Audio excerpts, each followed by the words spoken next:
Hey guys, so we're going to do something a little different. I want you to close your eyes.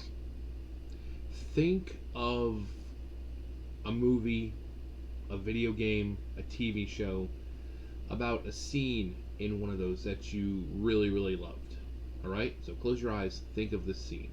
And like I said, it can be from anything. Alright.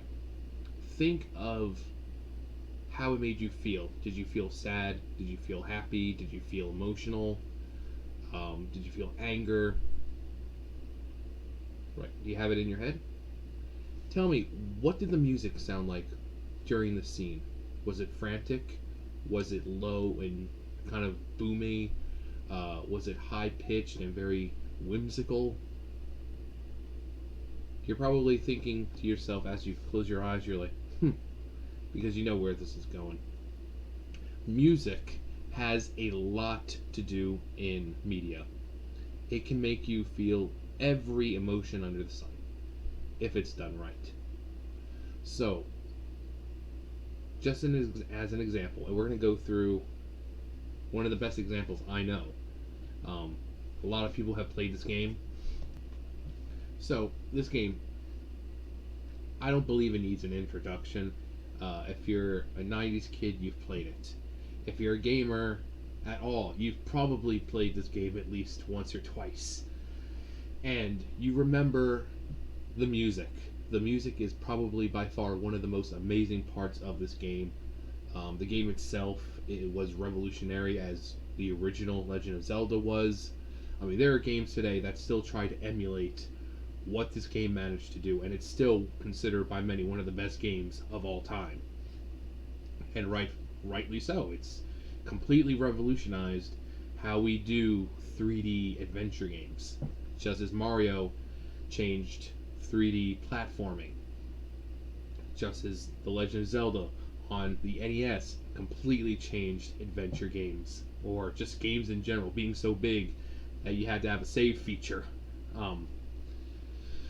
But think about the first time you play this game. Alright? So, you're a kid, or even now, you start the game, you type in your name, you get the cutscene, and you start out here, Kokiri Forest. Now, I'm going to play a bit of the music, and I want you to think and kind of tell yourself, or just kind of say out loud, what does this music sound like? What's the feeling and the general idea it's trying to portray? All right. So we're gonna listen to just a little bit of it because I don't want to get copyright stricken. So, all right, Kokiri Forest.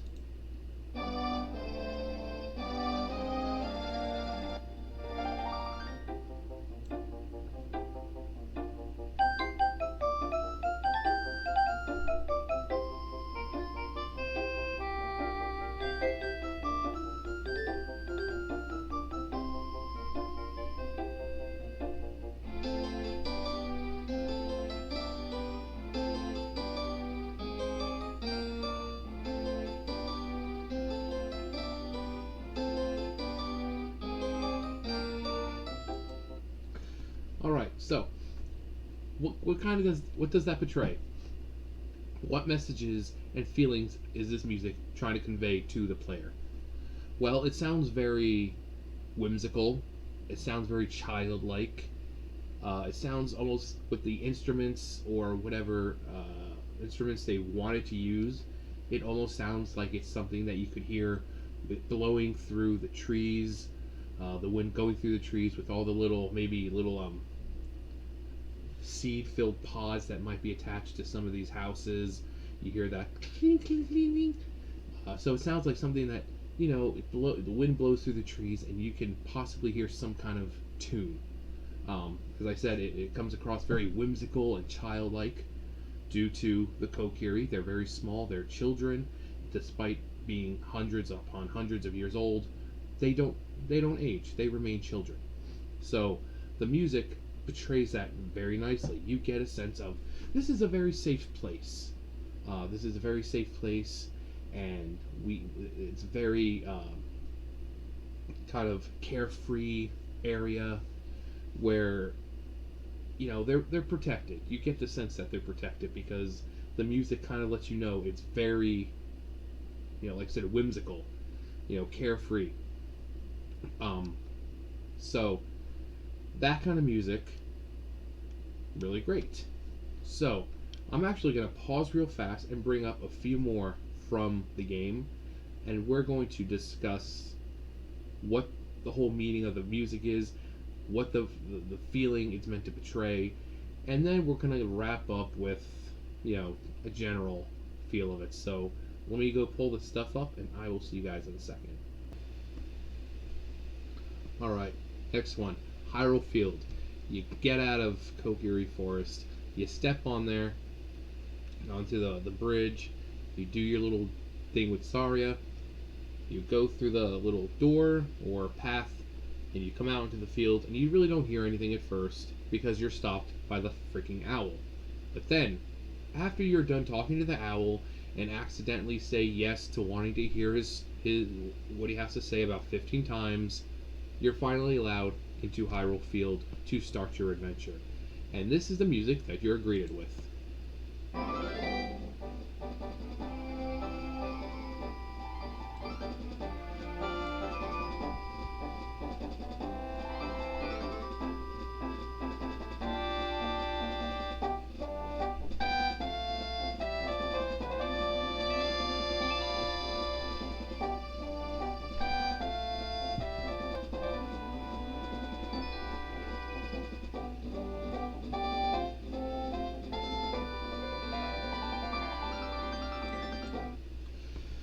Okay, so what kind of emotions and ideas does that portray? So you're stepping into this field, this vast field, this area you've never been to before. Possibly this is your first time playing.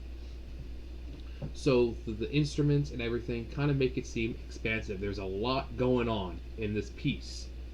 There are several different instruments that they're using in order to compose this, and rightfully so. It's a field. It should be large and broad and loud because this is an open area. You should be able to portray and kind of show people that this is a large area. The music is going to be like that area.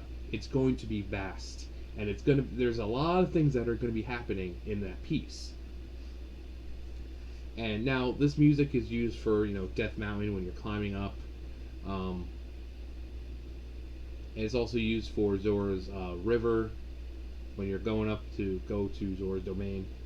But for the most part, people most remember it from the field, because this is your first taste of what's to come. You have this huge field, different directions that you can go. Each direction has something new, and it sounds very large, and it sounds very fantasy adventure. Like if you were setting out onto adventure, this is what you would expect to hear while you're going on your quest. Something it sounds very positive and very empowering. Like I said, it's out in a big field, so the music represents in a big field due to how much is going on in the song, or not song, but the music. If you notice, Kokiri Forest, despite having somewhat louder music, it was a very simple piece. There wasn't really a lot going on in it because think about it, Kokiri Forest, it's a very simple place. There's not a lot of there's not a lot going on in there.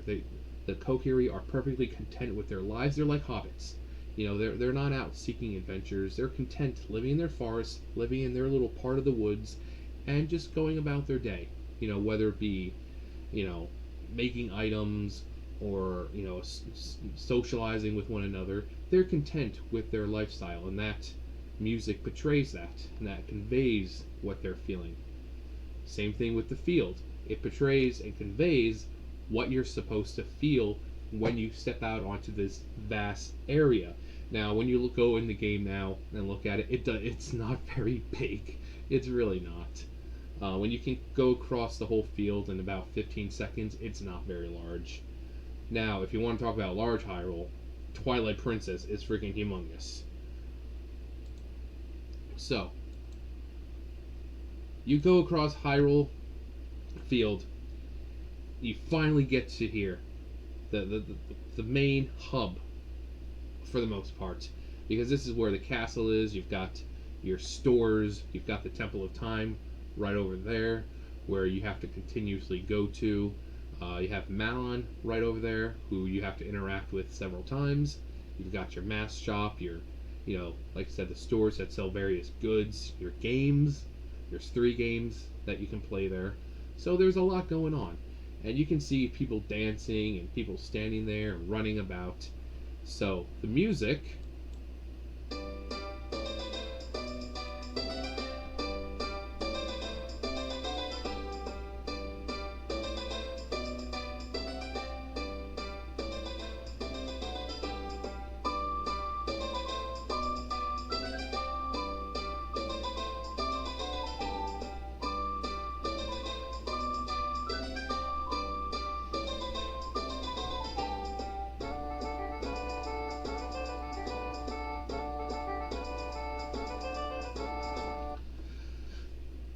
So again, what is the feeling that they're trying to convey with this piece? Well, it's very fast paced compared to the other songs. It's very high pitched.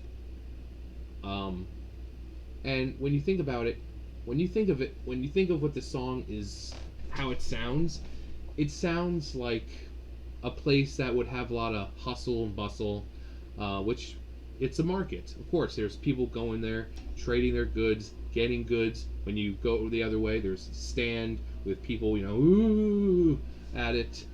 So it's hectic because it's a large place where people can gather.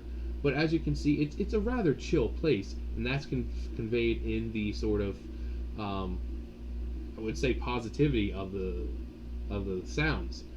It doesn't sound, it's not dark and booming. It's very uplifting, and even though it's hectic because it's a marketplace and it's going to be a lot of hustle and bustle, it's a cool place to be.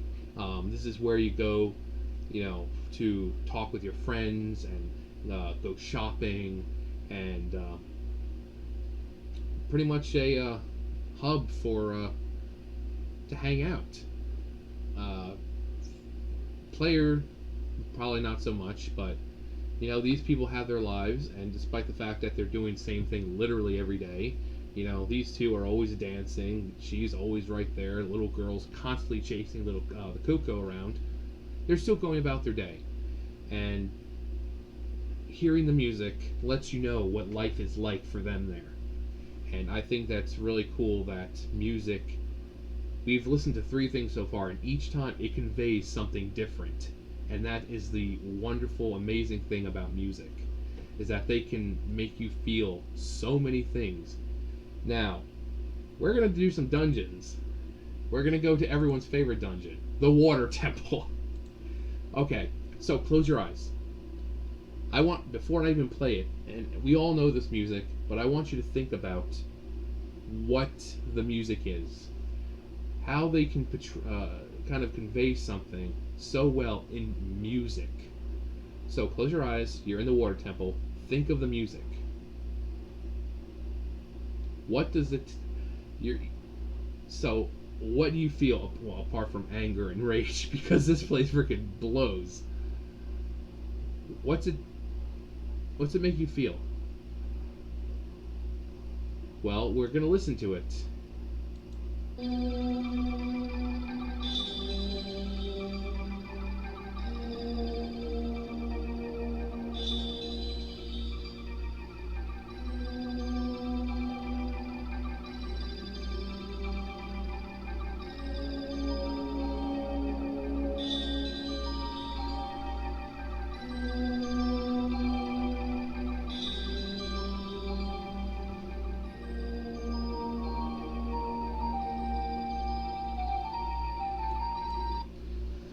Now you hear very subtle sound. It's not loud at all. It's very, you could say, calming, serene, like water. Imagine a river, or a place that has just water flowing ever so slightly. It's not a rushing river, but it's not standing still. It's just kind of going along at a fairly good pace. That is what this sounds like. With all this water, it sounds like water. If water had a sound, this would be what it sounds like. And it's go back real, let you see what I mean. So think of a river. Like I said, it's not rushing, it's not a rapid here. It's just a small, just think of a creek. A small little creek just doing its thing. Now, listen again and think of that creek.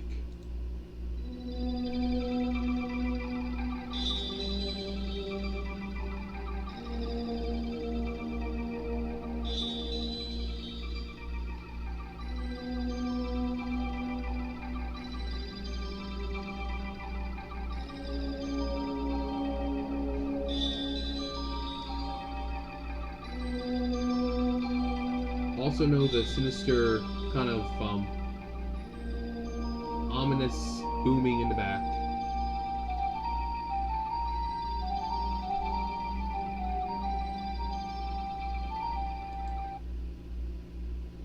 All right. So, like I said, so did you think of that creek? I'm pretty sure you say, that makes a lot of sense. It does sound like flowing water. They had a little bit of maybe like a piccolo or a flute right there. In the background, you hear a very, like I said, ominous booming, because after all, it is a temple that's been taken over by evil. So there's got to be some kind of indication that it's supposed to be serene, because this is obviously a place of worship, but it's been taken over by something sinister. So having these very serene, very calming, tranquil sounds, but with this ominous boom in the back, it lets you know that something is afoot here, that something is wrong. Now, it's a shame music doesn't change when you go back, because I would love to hear what the music would sound like after you clear it. So, if there was a progression, you go in there, you beat the boss, and then you go back. What would the music sound like? Because I guarantee you it wouldn't sound the same, because there's no evil there anymore. So that ominous booming sound in the background, it wouldn't be there, because there'd be no need. There's no need to betray the fact that there's something sinister there. So finally, we go to the ice cavern.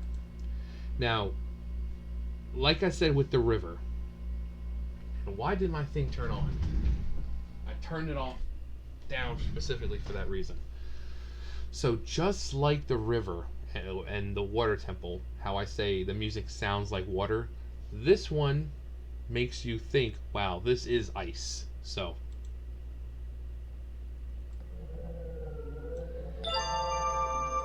before we go, you hear that howling, almost like the wind kind of going out of that cave. You're standing at the mouth of that cave and you hear ooh. So great thing. And then you hear almost like icicles.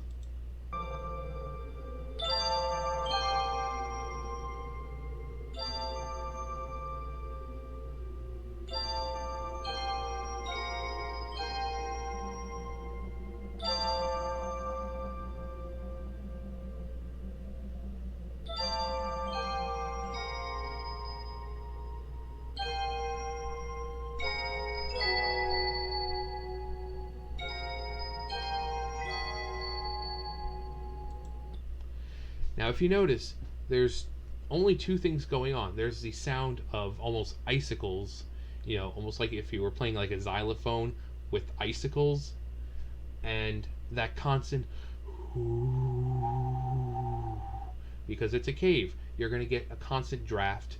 You're going to get that wind going on.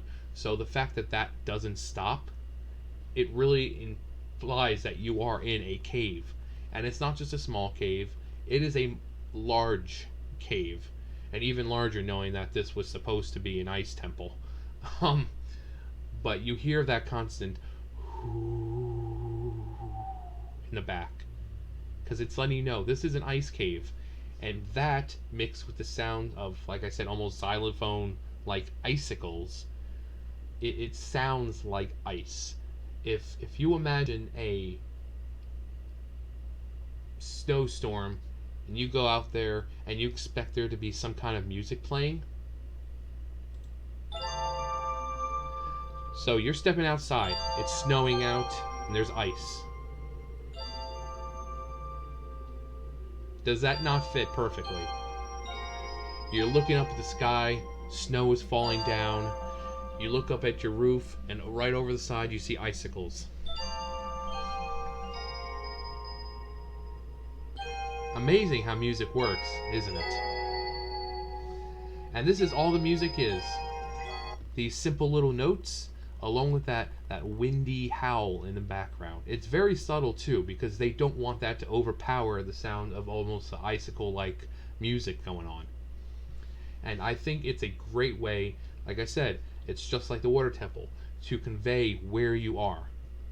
You know, the water temple had that little bit of sinister overtones in the background, or undertones rather, of, you know, kind of dark, ominous booming with a very calming, serene sound due to the nature of the temple itself.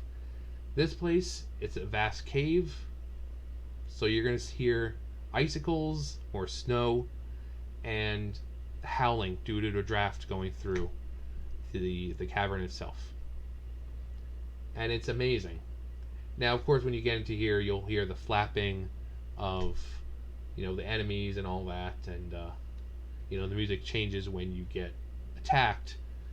But just the music itself, it's also very calming. It's very low. You know, there's not a lot going on. Just like an ice cavern, there's really not a lot going on in there compared to the water temple, where it's supposed to be a place of worship, but there is something bad going on, hence the booming in the background to let you know that there is something wrong. Same thing with Hyrule Field, that large adventurous music, because you're stepping out to an open world, a large vast field where you can be loud and have a lot of things going on because you have that space. The hustle and bustle of Hyrule Castle Market, you know, people going about their day, very, not frantic, but I would say hectic. You know, it's probably not easy with that many people trying to, you know, buy what they need, and, you know, little girl running around and this and that. And Kokiri Forest, same thing. The music portrays it perfectly and conveys what it's supposed to. So, my question for you guys is, what is one of your favorite pieces of music? And same thing, it doesn't have to be from Zelda. It could be from a movie, it could be from a TV show, it could be from a game, it could be from anything else that has audio music. Let me know what it is below and why. What sort of feelings does it make you experience? What do you think the whole purpose of the piece was? Let me know below. Let me know what other kinds of things like this you would like to hear me talk about, because I would love to break down and talk about other things, you know, maybe music from other genres. So let me know below. Thumbs up, thumbs down, comment, subscribe, all that great stuff, and I will see you guys next time. Bye, guys.